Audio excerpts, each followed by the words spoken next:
on YouTube. It's the first time I did it live by myself with Rory here. I'm leading, so let's get into it. We're going to break down practice, who was fast. Everybody loves Larson, obviously, but I see some changes. I think it's not going to be the runaway show that everybody makes it out to be. So I'll say hi, Rory. What up? How's everyone doing this lovely day? It's supposed to be morning. Now we're in the afternoon.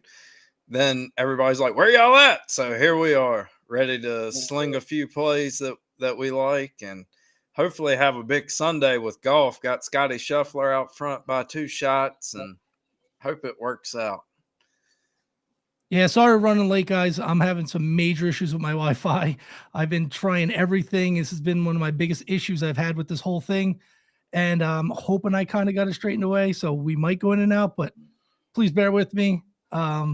This has been a total work in progress. Extremely frustrating at times, but I'm hanging in there. I'm trying to get it worked out. So hopefully it's better today. Last week was absolutely terrible, and I apologize. So let's jump into it. So if any of you watch practice or qualifying, Kyle Larson has an absolute rocket ship. One of my biggest concerns is can it hold up over a 15 or 10 lap run? I have questions. I watched the charts. He lost about 8/10 in a 10 lap run.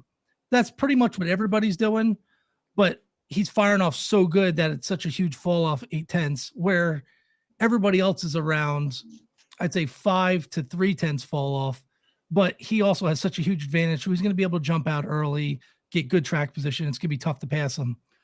There's one guy that jumped off the page at me that held consistent lap times throughout 10 laps, and they continued, and then he bolted on another set of tires and did the same exact thing. At 20-1, Tyler Reddick was, I think, going to be Kyle Larson's one of his biggest competitions. Do I think he can beat Larson straight up? No, because I think if they get a late caution like last week, don't get me started on last week. If they have a late caution, he could fire off quick and nobody's going to catch him in a 5 or 10 lap run. So what do you think, Rory? Well, I think if anybody's going to have anything for Larson, I'm going to say it's going to be a Reddick, Bell, Hamlin, somebody really, really good on the long run. Truex, maybe. I think their cars are probably going to not fade off as fast, but I don't think they have the bottom end like Larson. So makes me feel confident coming in and feel good about getting Larson at plus 900 because seems like to me he has the best all around car, but you never know what'll happen if, as the race progresses, the track keeps getting hotter and hotter.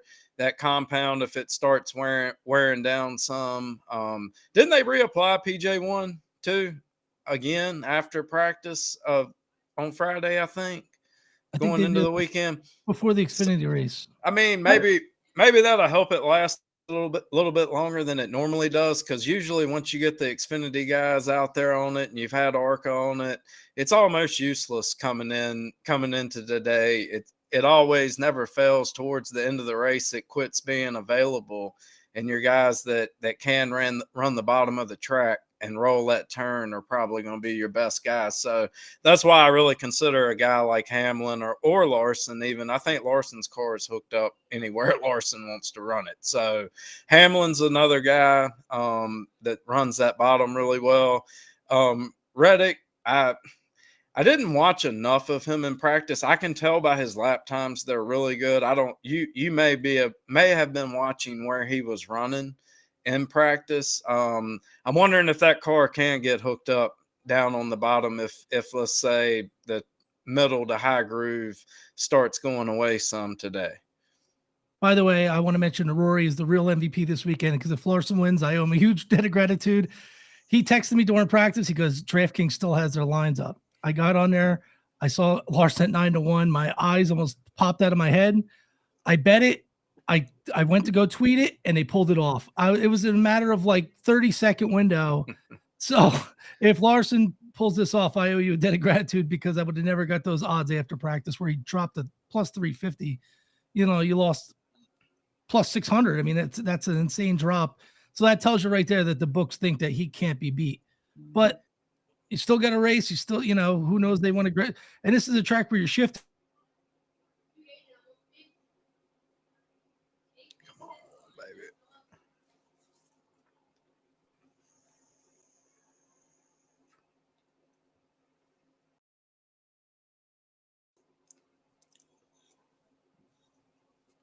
especially with sorry guys, I think I had a little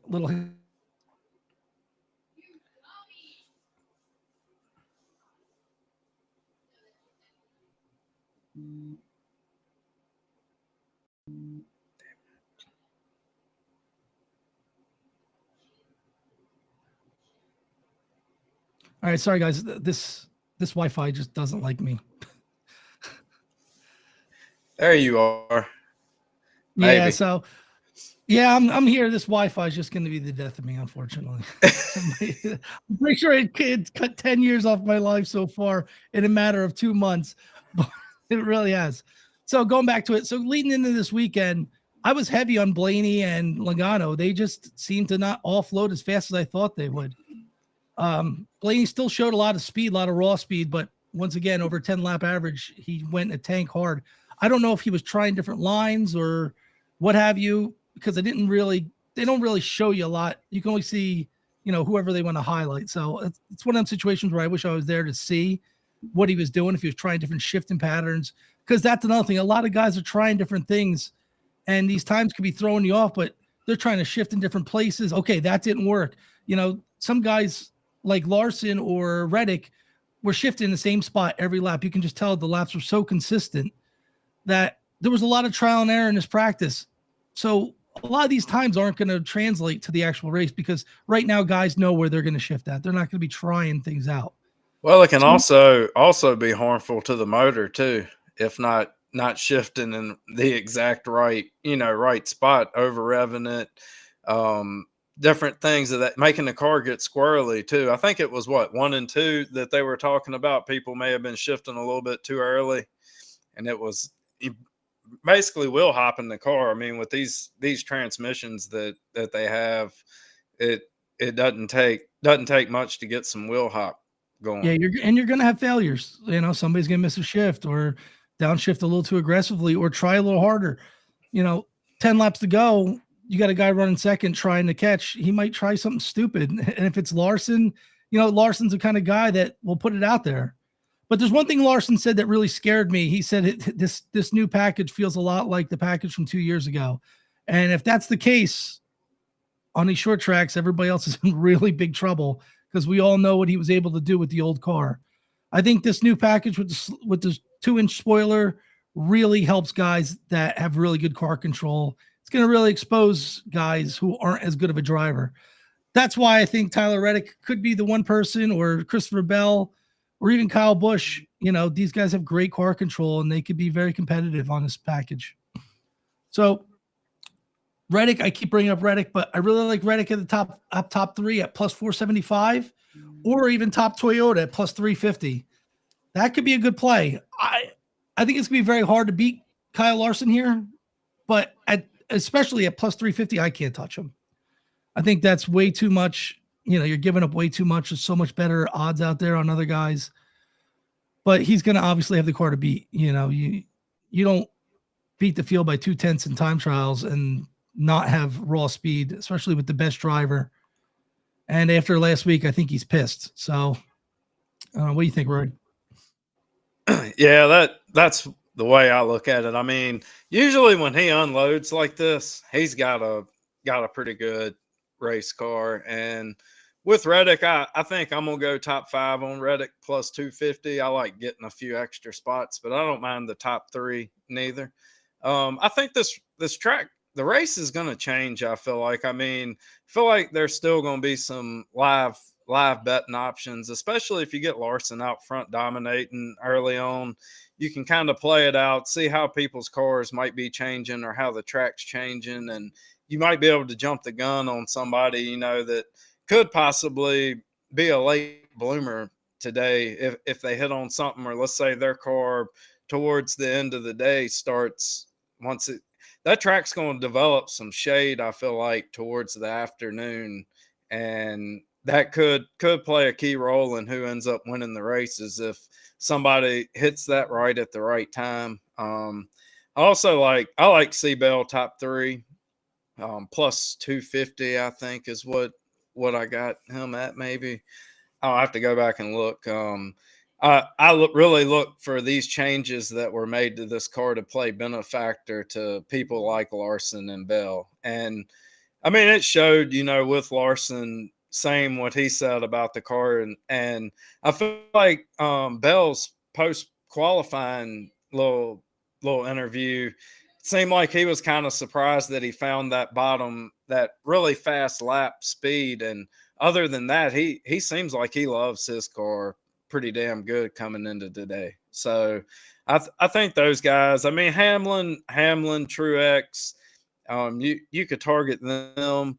Uh, One matchup that I was highly considering is I was looking at Tyler Reddick minus 135 over Daniel Suarez. Um, Suarez, I think, laid a little bit faster of a lap than what his car was in practice, unless it was something they found and adjusted on and made it a lot better. Um, I just feel like with Reddick's practice speeds, and he has good runs here in the past. This could be that weekend that his Toyota finally wakes up a little bit and gets up in there and contends. And I mean, I can see Suarez maybe being a top 10 driver today, but I feel like Reddick can compete for the win where Suarez is going to be right around that 8th to 14th spot, somewhere in that nature, I would imagine. So that's at Bet 365, Derek. Yeah, so I coming in this weekend, I was really heavy on Penske, and I was actually disappointed with the raw speed. Do they, their their past reputation here, obviously last year the championship race, they dominated this race. Um, this new package really changed a lot for them. I don't think this was a good change for them, but I still think that they'll be competitive top five. Blaney had some speed. It's just a matter of he can be consistent. Like I said last week, I have some concerns with him finishing and, being consistent, but I think he might have a little fire under his butt now after the Kyle Petty stuff last week. So I think he's got a lot to prove. And this could be a race where Ryan Blaney finally gets that win that he needs so desperately. Um, Obviously he could have won this race in the championship, but he was the wingman for Penske and Joey Logano to get that championship. So don't write off Blaney yet. I think he could be right in the mix of it. I think he's got a good car. I think it's just a matter of finding his shifting points. I was watching him in practice and qualifying, and he's not the sharpest shifter, and it was concerning because I had already bet on him. And I was watching him shift, and I'm like, oh boy, I don't know.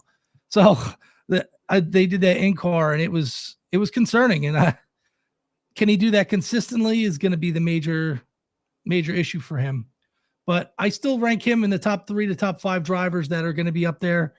And Joey, of course, he just seems to chip away, and he wins this race last year, and he's 12-1, which is, it's crazy to think that the guy who won the championship here last year and won the race and dominated the race is 12-1. But you have one bad practice round and you don't qualify as well.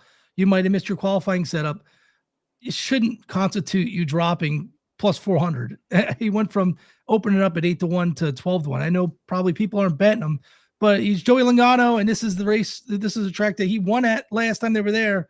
I don't care how much different this package is. He's still one of the best drivers in the world, and he shouldn't drop plus 400. So that being said, I'm on the fence with Penske. I'm more concerned than I thought I would be going into this race. So, and then I thought this was going to be a Ford track, but can't ignore Kevin Harvick either. Kevin Harvick was up there to the top of practice most of the day. And he wants to win here. This is one of his best tracks. He's got 9 wins. He wants to cap it off at 10. So I think if you're going to take guys with a little lesser odds, it's going to be one of those two guys. What do you think, Rory? I like old Happy Harvick today. I think he's somebody I'm going to keep an eye on live. He could be that late bloomer that you're looking for. I mean, I can remember him at Richmond earlier this year when he won Richmond. He stayed pretty good odds live for a long time. And if it's anybody in the garage really that you can trust, you can almost guarantee Rodney's going to have him on the right strategy if it turns into something where strategy's in play, or he's going to come up with something to get that car out front, because Harvick out front is a lot better than Harvick in traffic, even though I'm not saying Harvick can't come through a field. I just feel like when he gets out in clean air, it's like another gear that guy catches. I mean, I I feel like Harvick today definitely a top 10 car. It's just a matter of it's so many good cars that I've seen in practice and looking at times. It's just one of those things where I'm pretty sure I'm gonna be able to get a better number on him at some point in this race. If let's say he runs back in the pack for a little while and then starts creeping up, and then all of a sudden after a stop or something, it seems like they really found something and hit on something, and he's running fast times. You'll be able to jump on him, and I think it'll grow higher than just the 10-1 that he's at right now.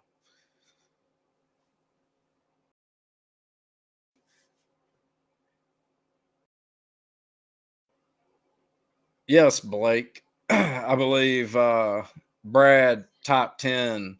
I think it was FanDuel still had him at plus 250 last night. I don't know what he is this morning. I hadn't looked, but I did get some Brad Keselowski top 10 at like 215, I think, Yeah, and last I saw night.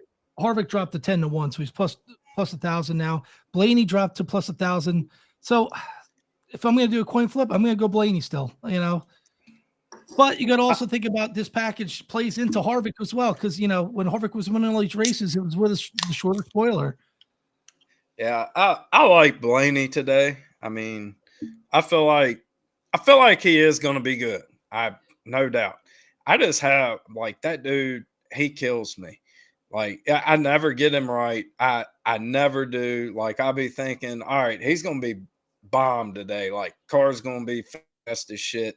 Will be fast, and then they make a mistake, and then you miss him at Michigan or somewhere like that where he's like a non-factor almost the whole race. You got the Hendrick cars dominating, and then he gets one hell of a restart and wins the race. I mean, I never get the guy right. Never get him right. I do think he's going. I mean, you have to go off of if you go off of stats here, he is awesome here. Just Yes. doesn't have a win yet. I mean, this might be a place that you can put some trust into him and roll with it today. I mean, I really don't mind playing him on a top 5 now that you can get him at plus 200 odds. I Well, think here's it's another thing. 200 on So, up.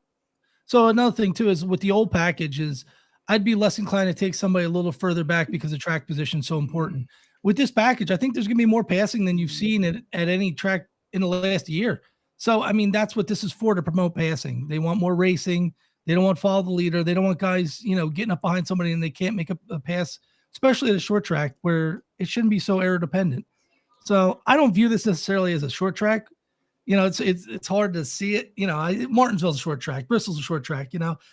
But this race is similar. So I'd be a little more. I'm not as scared that he's starting a little further back. Does it give Larson an advantage that he's starting up front and he's got a great pit stall? Yeah, absolutely. But pit stalls are very important as well. I mean, look at last week. Larson, gave that race away in the pits, and that could happen again this week. I'm still not over last week's hangover. It was really tough. That was a tough pill to swallow, man. That was a big swing. I think somebody that is possibly I think is going to be good today before it's all said and done is Ross. I mean, Ross is he just has that kind of dull practice. He's the hardest person, in my opinion, to really get a read on going into a race. It's more of just you got to have a feel thing on him. I think He's always he happy. yeah, I mean, he's always happy. He's just Yeah. he goes out there and like runs consistent lap times. Um, he it's funny how he qualified pretty decent, this week. I mean, he has a decent starting spot, and I think he's one definitely to watch out for And he finished today. third here last year. He probably could have won that race if there was a late restart. He Right. could have been the champion. Yeah. Well, he finished second in the spring, Yeah. here too, and I I feel like he's going to be a top 10 car. Like I can't go any further than that. I'm gonna keep an eye on him today because I wouldn't mind grabbing him live if I felt like his car starts coming to life. He definitely would be a guy that I would think you'll see something from maybe going towards the end of stage 2, going into stage 3 right there. I don't really look for him to come right on up through there at the very, very beginning and be in the top 5 at the end of stage 1, maybe right inside of it. But I could see him later on, just like he did in the fall race here at the championship race. He was kind of iffy, whatever. And the longer that race kept carrying on, they got that car right at the end. So what me and Roy were discussing about live betting. A lot of people underestimate live betting and the value you could get. You would think that, the odds would drop tremendously. Sometimes they're not watching the race like you would watch it. So I've refreshed that thing about 75 times an hour during the race. And sometimes you get some really great value and it changes so fast. You don't even have time to tweet it out or text it to somebody. So keep an eye on it and look and see and feel the race out and see who's fast because you might be able to get somebody at the same odds you can get them now with a ton more information. So watch the race, try to get a feel for it. I mean, you know who's fast and you know who's going to be competitive and you want the best chance possible to win. So if you're going to take somebody that's one of the favorites now at 7, 8, 9-1, you might be better off just waiting to watch the first 30 laps and say, okay, this guy's not falling off as much, or this guy's being competitive, or you could see it level off. Like he got a 2-second lead, but it's staying there. You got to look at all the information that they're giving you. Watch the NASCAR app. You can see, okay, Kyle Larson's turning a 28-1. All right, Chastain's in 14th, but he's turning a 28-0. Once he gets track position, now I can get him at 20-1. Okay, bam. And that's what I do a lot. And some of my best wins were watching live. Take as much information as you can get and apply it. I can't stress enough. Don't always just listen to me or Rory or whoever. Try to dig in and try to get as much. I mean, we're not going to be right all the time. You got to dig in there and learn yourself too, and try to figure out what you're watching. And the information's there. I'm not a rocket scientist, but I take the information that I get and I process it as much as I can, and I break it down. And it haunts me sometimes, like Blaney this week. I was all in on him prior. Now I'm like, oh, the more information I get, I'm like, I don't know. My brain's like a processor, and he could still very easily have the next car to Larson, but you got to take your information and dissect it properly the way it works for you. What do you think, Rory? Well, I mean, it's hard to go off of even just one 50-minute practice session, in my opinion. And they had time to make real adjustments before qualifying. It wasn't like qualifying was right after practice. They didn't have time to really do a whole lot. I was really impressed with how some people that really didn't look like they had like a fast lap in them, some low, beginning of the run speed. I seen a lot of cars pick up and begin another run speed, and I don't know if it was just a change in trim for qualifying and they're going to go back to it for the race, or if they actually found something that got them that speed and they can run that along with going out in a long run. Only car we know that can actually do that is Kyle Larson right now at this point. I mean, Larson, you want a guy that I feel like you got the perfect thing if you did end up getting him at plus 900 coming in, because you got a guy that can win a green, white checkered, or you got a guy that can win a long run race either at the end. I mean, even if this thing goes long, it's a lot like Logano's car and Blaney's cars in the spring. They were awesome in the first 25 laps. They faded off a little bit towards the end and kind of leveled out with the field, but they were so much better at the beginning of the run with new tires. They would jump out there so damn far. I mean, it would take a miracle to run them down, or if they just fell off at a whole hell of a lot. Like if you got the longest green flag run that you could imagine that they could run here and they fall off, then so be it. But I feel like today I don't mind taking some placements along with Larson coming in. I'm just staying away from outrights until I decide who I'm gonna go get live. Yeah, so when we talk about other people, don't get it twisted. We both think that Larson's got the best car. I think everybody in the world.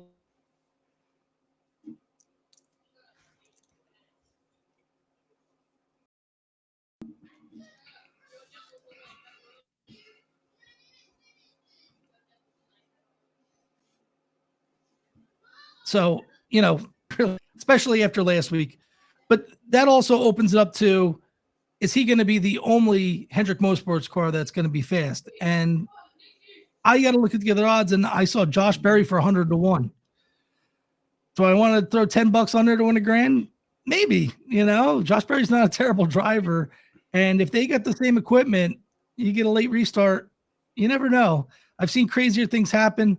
And when I see 100 to 1, I opens my eyes a little bit. So same car, same team, the championship driver's car for 100 to 1, $10. Why not? What do you think about Kyle? What do you think about old KFB?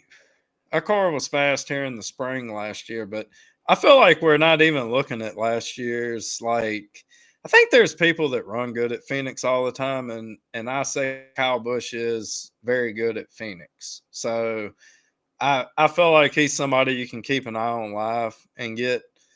I don't feel like you got to jump the gun on him. I could see Kyle being that guy that's a late bloomer in this race. I fully anticipate that because I feel like they struggled somewhat in practice, and him just being the driver that he is put that car on the pole. I think he's going to be a guy that comes to life a little bit later. So you can't ever go wrong with KFB. I mean, I already got some KFB top 5 in the middle of the week. Could have got a better number now if I would have waited, but it is what it is. I don't mind having it. I think Kyle's going to be good today. I mean, I definitely think Kyle will be in the top 10 and give you a shot. And he's the type of guy that at the end of a race, let's say caution comes out for 25 to go, and they're coming in to get new tires with a 20-lap shootout, and it looks like he has a pretty damn good pit crew, and they gain 4 or 5 spots on that final restart. Bam. Kyle Busch ain't giving up a top 5 spot if they gain that many spots at the end of a race, Well, if you tell me low downforce car, low downforce package, he's one of the top 5 guys I think of right off the top of my head that I would want in my car. I think this is going to fix some of his problems that he has been having, it seems like, on short tracks and the flatter tracks. He struggled last year in this new car, and I think these changes that are made are I think they're going to swing into his favor more because they can get the car like he likes it. I mean, Larson really runs a tight race for car, top 5, and he do what? For top 5, he's plus 150. That could be a solid bet right there. Okay, so I got plus 185 earlier in the week. For some reason, I was thinking he was higher, so I did get a better number. So, all right, that works. I don't mind. He's 12 to 1 now. What did he open at? He's 12 to 1 now. He opened around that, didn't he? 10, 12 in that. Yeah, it's crazy that the top 5 number dropped. That's weird. Yeah, they get a little bit. Seems like they get a little more stingier, after P&Q on some of the placements. I believe if you really want a good placement number, you got to go with the guy that you have confidence in early on, and sometimes that's kind of hard. I'd rather just give up a few cents, take somebody I got confidence in. Yeah, no doubt. Happy Harvick. Yeah, I mean, he's one of the few people in the team. Yeah, I don't like Harvick's odds. I don't think he should be 10 to 1. I mean, I get he's got a good track record here and he was decent in practice, but for Kyle Busch to have worse odds than Kevin Harvick here is criminal. It almost I think Ronnie Childress and them are going to adjust in that car. It almost feels like the books hung him low so they could screw everybody on placement value on him. I think that's his value at tracks. And no way in hell he should be plus 1,000 coming into here, and he still shouldn't be plus 1,000 right now with his qualifying run. And he's 12 to 1. He dropped. He went down. So 12. Okay, so yeah. 12 to 1. I feel like he should be at least 15 to 20 right now. I would rather have Reddick at 20 to 1 than have him at 10. I agree. I think the Toyotas are sneaky fast. Last week they showed a lot of speed on the long runs, and that could be another reason why they're going to be up front. That long run speed, they just didn't fall off as much as the Chevys did, or Larson per se. and Penske as well. Penske fell off pretty hard too. The Reddick car was one of the few that was carrying into the 15 lap, pretty much what they started at. So Toyota last week, they were all in line to finish. Truex was, I think, third, and Hamlin was fifth with 4 to go. They had top fives locked, and they were there competing. I mean, Hendrick was night and day faster than them both. I just wonder, if they're going to have the same exact setup as they did last week in regards to would they get taken from them, the louvers? Louvers. You Yeah, have to wonder. You have to wonder. What was that last week? I'm trying to figure out what in the world they could be doing other than maybe that's where they got a little bit cooler engine running temperature. I mean, I know they said those cars were a little bit cooler at Daytona on the motors, it seemed like. So I don't know if that, I mean, I know those things are tied into supposedly, I guess, the radiator somehow or whatever. Something. Do what?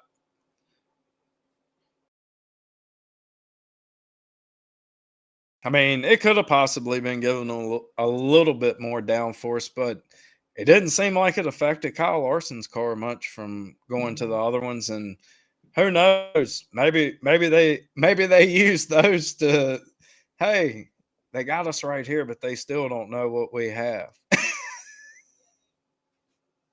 Exactly. Sometimes you hide the obvious things, you know what I mean, by putting something blatant out there. That's why these teams are the best, because they're always pushing the limit. And I'm intrigued to see what kind of penalties they get from this, what it's going to look like. But everybody's got to remember that these penalties that they found this pre-qualifying in practice. So it's not like it's going to affect the cars at all, because this was before everything. So it's when they offloaded, they went through the tech and they got busted. So don't think that Kyle Larson's going to be slow because they found this. It was all pre. So he has what he has. It's not going to change anything. I'm thinking it's more on the lines of this is in a really gray area that's almost, it's something I don't think maybe they didn't even go outside the box, but it's so close, or maybe did something on judgment call that NASCAR really didn't like and they pulled them. I don't know. I mean, something, I mean, what made them all of a sudden find it this week if they've been using it, the last few weeks, if NASCAR supposedly goes through and fills all of the louvers on the hood, and they didn't catch this till just now. If they've been doing it, I mean, somebody said something. Somebody probably said, "Hey, take a look at this," or who knows? They went through tech last week with both those cars, so and maybe they saw it and they didn't like it and they wanted. Listen, the last thing they want to do is disqualify a car in victory lane. Yeah, I mean, the car just won the race. The last thing you want to do is disqualify first and second like they did last year. It creates chaos. So who knows? Maybe they found it last week and they didn't want to cause a problem. They didn't want to bring it up. So let's do it initially for this week. That is not ironic. Like it's a bad look if they disqualify him for that. And now they cause a big stir. And now with gambling, it's chaos. Last year with Kyle Busch and Hamlin was chaos. So maybe it's something they saw in the post-race teardown, and they said, you know what, we're not going to make a big deal of it, but if they bring it back next week, then let's nail them right out the gate, which is, I think, probably one of the – because that's the only time they get the opportunity to really dig into these cars is post-race. So my guess is they found it last week, and they just didn't want to make a big deal about it, and they wanted to get them when they offloaded this week. Yeah, I don't know. I got full confidence in my boy coming in. Seems like he really likes that car a whole lot, and who knows how hard he was actually even running it out through a run. Maybe they had a target point that they were looking for if they could run these laps, and then look at the tires that come off during practice. If it's exactly where they want it at, they may tell him it may be like one of them Homestead things. I mean, that car never. It was like it would just run the most consistent laps for the longest time. And after 25 laps, I mean, he was so much damn faster. I don't even know how hard he was even pushing the damn thing. Who are you talking about? You were going out in the beginning. Talking about Larson. Oh, yeah. No. I mean, Kyle Larson too, like He's the best. I mean, he is the best. You give him a low downforce car, it exposes who's a good driver. Yeah, exactly. It's no fluke that he's 2/10 faster than everybody.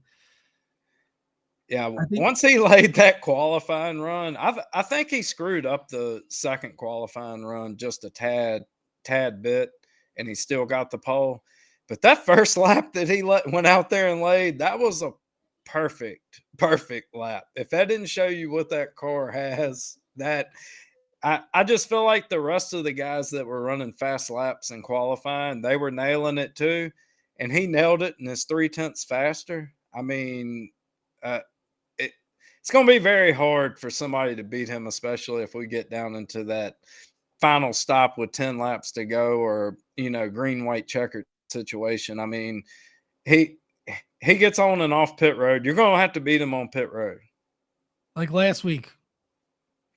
Yeah.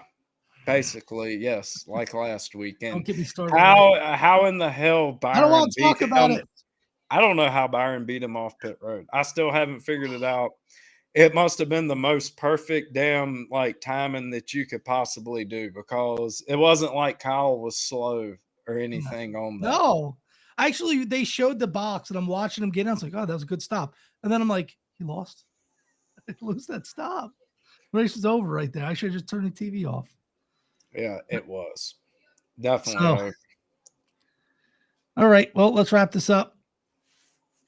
Yeah. Thanks for joining us, everybody. Thanks for joining me, Rory. Next week, hopefully Mark's with us. Mark went to the Players Championship today and was having a good day and drinking some beers and enjoying life. And I'm in my basement. Mark's excited. He didn't cash that big Sammy Smith over half win total on the season already. We told people to hammer that thing. What I forgot what my buddy Travis, I think it was, he hollered out at me and Skybox on that line, and I think he had it at like minus 150 or less at the time that he sent it to us, and we were like, hammer the shit out of that. That was a great bet. At the way it looks, Sammy Smith looked yesterday, I would have took him at over 3 wins. He looked dominant, man. He looked good for an 18-year-old kid. That kid is so good. Yes, he is. He didn't make a mistake yesterday. That showed me something right there with an 18-year-old. He didn't make a mistake, and he had plenty of opportunity on restarts and everything else. So we did get my boy though, Riley Herbst, top 5 coming through. We finally got him. I mean, he's been running good though to start the year. 3 top 10s, and he outran Custer yesterday. Yeah, boy. I mean, y'all keep on hanging them damn 50s up there, books. We're gonna get him one week on a damn outright somewhere. Yeah, in 2026. I know you love him. No, he's come a long ways, and I think the kid's doing pretty damn good this year. He ain't tearing all up the shit nothing. I talked about him. I'll let him go. He's doing really good. Yeah, he hasn't tore up anything. So I consider him to be a little bit more mature this year. It seems I agree. like. Well, I think he has a lot of good people around him, and that helps. Hey, got a big time sponsor, Monster. And they're very loyal. He may be in the better equipment. I think they're the same. Probably. I think that pit stop killed Custard. Once he fell back, he just couldn't get through every restart. They were 6 wide and slamming in. And I saw he had contact with I think it might have been with Sammy Smith on one of them restarts. And ever since then, he just wasn't as fast. Yeah. He also don't get it twisted. I mean, he led the first 20 laps, and then they caught him, and he was sitting duck at that point. What do you think about Stenhouse top 5? Just came in. No. I don't trust that guy as far as I can throw him. What is it? Plus 30 to 1 on top 5? I don't know. It's got to be up there. Got to be. I'll pass on that. Although, you know what? This might be a good track for him. He's a driver that drives on the edge. He was actually decent in practice, I think. I think I looked at some of his times because apparently the book, MGM, had a lot of handle on him coming in for some reason. I'm trying to see what his odds are right now. Gotta scroll down quite a ways. 150 to 1, 20 to 1 for a top 5. Yeah. I mean, go I'd for it. rather I'd rather take Josh Berry. Yeah. You know, Barry was one that I found interesting coming in. He laid a pretty damn decent qualifying lap, Yeah. considering where he was at in practice. I mean, qualifying was really tight. I mean, you had a lot of all the way down into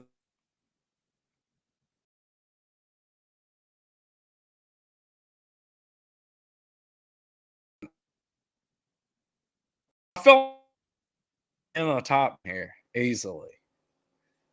And he's got the Xfinity race under his Like belt. Barry could sneak in 10. He absolutely could get a top 10. Absolutely. I think this package works out good for him, his driving style. You know, he's a good race car driver, and he's in the best equipment in the world. I mean, for anybody to be in a Hendrick Motorsports car and be 100 to 1 is criminal. You know, like he's one of the best drivers in the world. And, you know, they keep talking about he's the next one to come up and, you know, to be the next Cup Series driver from the Xfinity Series. And he's 100 to 1 in the best car in the world. You know, If that stupid damn race yesterday would have just stayed green, I was getting ready to cash him and Sammy Smith group matchups and a little parlay. And Junior Motorsports have he just got an awful restart. Like and I think it was more so used up and everybody got to cool their tires off a little bit there and he had built up a rhythm and was passing people and maybe Junior Motorsports, they fire off slow on restarts. Well, they're definitely not as fast as they were last year. The y'all, losing, that definitely hurt their setup. I mean, it's obvious. I mean, losing Noah Gregson's huge. I mean, I think he's very underestimated in an Xfinity car, but those cars just aren't as fast. And I mean, it shows. But Barry also got spun out twice and came through the pack twice. Sam Mayer dumped him. I'd love to know the backstory on that. And then you got the seven having his issues. I mean, with the 9. The 9. Yeah, I don't get it. Like, what in the hell is going on over yeah, here? I'd love to be in those Kelly, this week. God, can you imagine Kelly on Monday? Yeah, she's gonna be chewing ass. Yeah, I mean, they look like they're all going 10 different directions and there's no conformity. Where last year you thought that they were like this tight-knit group and nothing can get in between them. And this year it's like total chaos. I mean, it goes to show you the difference in being super fast and being slightly above average in the pack. So desperation is real. And I think they got something to figure out over there because right now Gibbs is showing that they have the best cars this year, where last year that wasn't the case.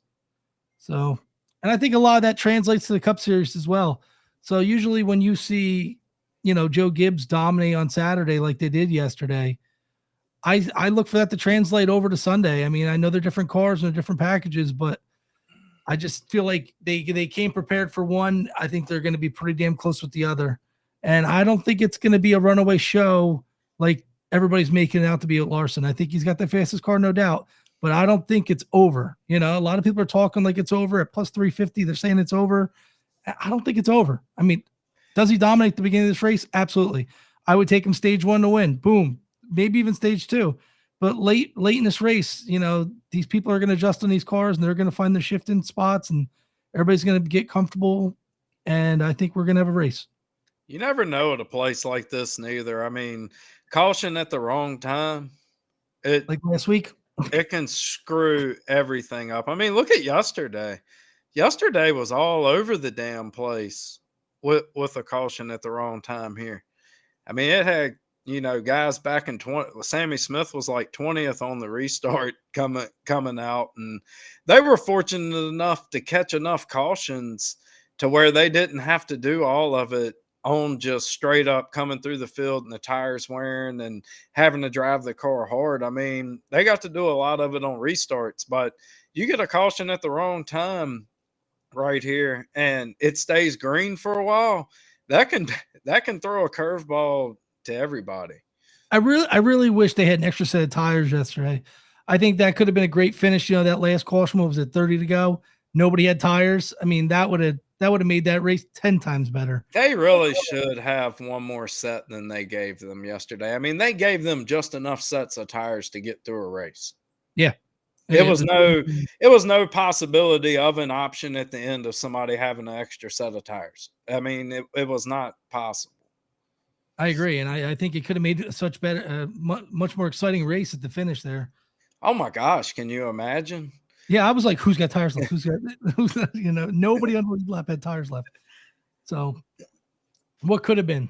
So well, thanks everybody for coming over for the questions. We enjoy doing this. We should have old Mark back next week. He's living the high life down there at TPC Sawgrass. I think he's actually getting to enjoy today where he's been working all week. So that's a good thing. And I'm pretty sure he got him some Larson, I believe, if I'm not mistaken. So haven't seen his full card yet. We'll keep an eye out for it.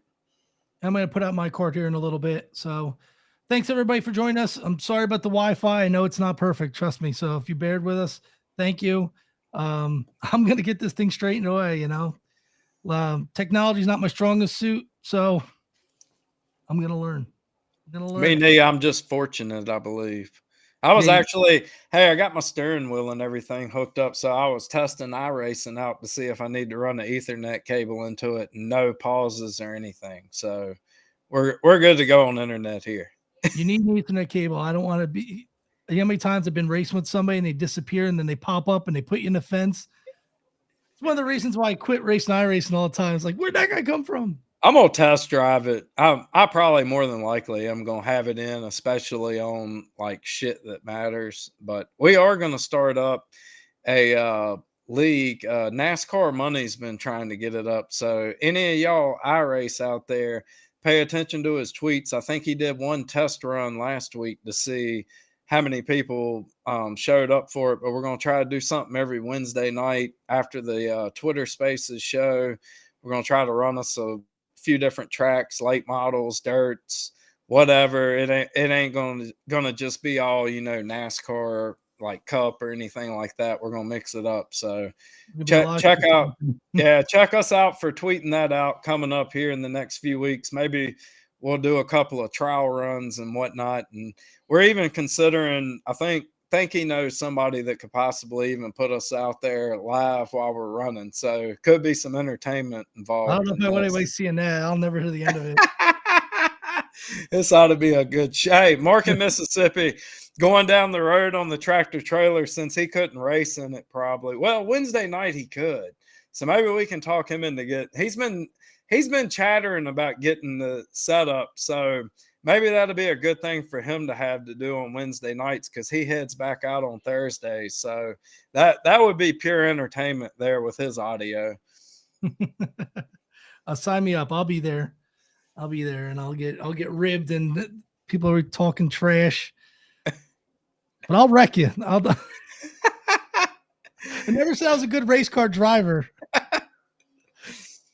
Oh boy. All right, guys. Well, thanks for joining us, and hopefully we'll be back next week with much better Wi-Fi. Thanks, Rory. Yep. Thank you. Let's do it. Talk to you soon.